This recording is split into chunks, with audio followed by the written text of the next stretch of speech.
Welcome to the Learning Pines YouTube. We hope this video helps. In this video, I will explain how to play Rainbow Six Siege on PlayStation 4 using a keyboard and mouse. First, connect your wired keyboard and mouse to the USB ports on the front of your PlayStation 4 console. If you have wireless devices, navigate to the PlayStation 4 settings, then Devices, and select Bluetooth devices to pair them. The console will usually notify you once the devices are recognized. Rainbow Six Siege is one of the games that offers native keyboard and mouse support on PlayStation 4.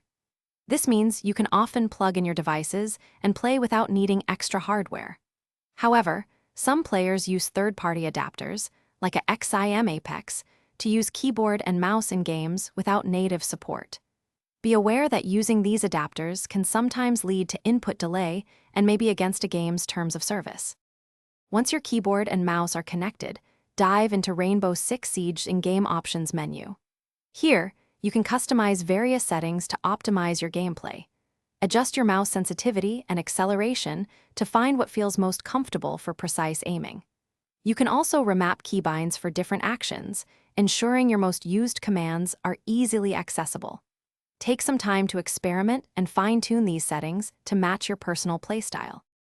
To truly master keyboard and mouse on PlayStation 4, consistent practice is key. Spend time in custom games or the training grounds to get accustomed to the new control scheme. You'll find that a mouse offers significantly more aiming precision and faster reaction times compared to a controller. This allows for more effective quick peeking and leaning. Additionally, use your keyboard for quick and clear text communication with your teammates during matches. Thanks for watching. Consider subscribing if we helped you.